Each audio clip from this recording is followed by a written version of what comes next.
কাইলৈ ঘোষণা হ'ব ফলাফল ৰেডি হৈ আছে মেট্ৰিকৰ পৰীক্ষাৰ্থীৰ বাবে এই মুহূৰ্তৰ এটা বিগ ব্ৰেকিং নিউজ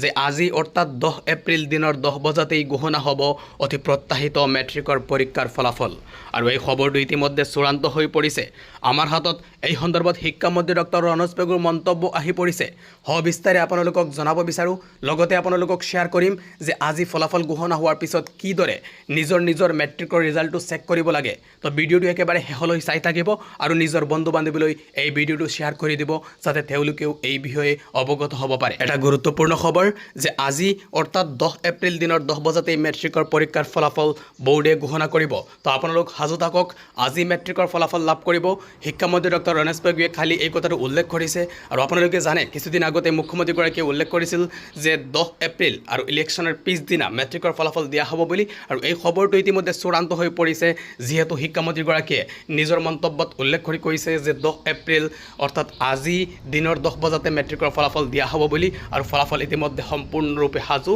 আপোনালোকে আজি দিনৰ 10 বজাতেই নিজৰ ফলাফল চেক কৰিব পাৰিব এটা গুৰুত্বপূৰ্ণ খবৰ ৰাজ্যৰ লাখ লাখ মেট্ৰিক পৰীক্ষাৰ্থীৰ বাবে তো আপোনালোকে এই ভিডিঅ'টো সকলোলৈ শ্বেয়াৰ কৰি দিব যে মেট্ৰিকৰ পৰীক্ষাৰ ফলাফল আজি ঘোষণা কৰা হ'ব দিনৰ 10 বজাতেই আজি ফলাফল উপলব্ধ হ'ব আপোনালোকে নিজৰ ফলাফল লাভ কৰিব পাৰিব তো কিদৰে নিজৰ ফলাফল লাভ কৰিব এই বিষয়ে আপোনালোকক দেখুৱাই দিব বিচাৰোঁ তো মেট্ৰিকৰ ফলাফল আজি ঘোষণা হোৱাৰ লগে লগে নিজৰ ৰিজাল্টটো চেক কৰাৰ বাবে আপোনালোকে সেবাৰ দুটাকৈ অফিচিয়েল ৱেবছাইটত ভিজিট কৰিব পাৰে ইয়াৰে এটা ৱেবছাইট হৈছে sebaonline.org অৰ্থাৎ www.sebaonline.org এই ৱেবছাইটত ভিজিট কৰিব পাৰে আৰু আন এটা ৱেবছাইট হৈছে resultassam.nic.in www.resultassam.nic.in এই দুটাকৈ ৱেবছাইটত আপোনালোকে নিজৰ ফলাফলটো আজি মেট্ৰিকৰ ফলাফল ঘোষণা হোৱাৰ লগে লগেই চেক কৰিব পাৰিব ইয়াৰ উপৰিও দুটাকৈ এপ আছে ইয়াৰ এটা হৈছে সেবাৰ অফিচিয়েল এপ এই এপটোত আপোনালোকে ৰিজাল্ট চেক কৰিব পাৰে আৰু আন এটা এপ হৈছে মই আপোনালোকক স্ক্ৰীনত দেখুৱাই দিছোঁ এই এপটো আপোনালোকে ব্যৱহাৰ কৰি নিজৰ ৰিজাল্টটো ফলাফল ঘোষণা হোৱাৰ লগে লগে চেক কৰিব পাৰিব তো আপোনালোকৰ ৰিজাল্ট চেকৰ বাবে প্ৰয়োজন হ'ব ৰল আৰু নাম্বাৰৰ তো ইয়াৰ যোগেদি আপোনালোকে নিজৰ ফলাফলটো চেক কৰিব আৰু কমেণ্ট যোগে আপোনালোকে জনাই দিব কাৰ ৰিজাল্ট কেনেকুৱা হৈছে মই আপোনালোকৰ ৰিজাল্টৰ বাবে ৱেইট কৰিম থেংকছ ফৰ ৱাচিং আৰু এই ভিডিঅ'টো সকলোলৈ শ্বেয়াৰ কৰি দিবলৈ নাপাহৰিব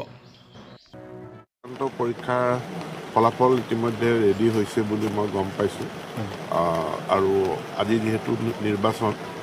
আগতে এটা ইংগিত দিয়া হৈছিলে যে নিৰ্বাচনৰ পিছদিনাখনে ফলাফল ঘোষণা কৰা হ'ব ফলাফল ভাল হ'ব বুলি আশা কৰিছোঁ সকলোকে আগতীয়াকৈ শুভেচ্ছা জনাইছোঁ কাইলৈ ফলাফল হয়তো ঘোষণা হ'ব মানে ঘোষণা কৰাৰ সম্ভাৱনা আছে নে ঘোষণা কৰা হ'ব কাইলৈ ঘোষণা হ'ব ফলাফল ৰেডি হৈ আছে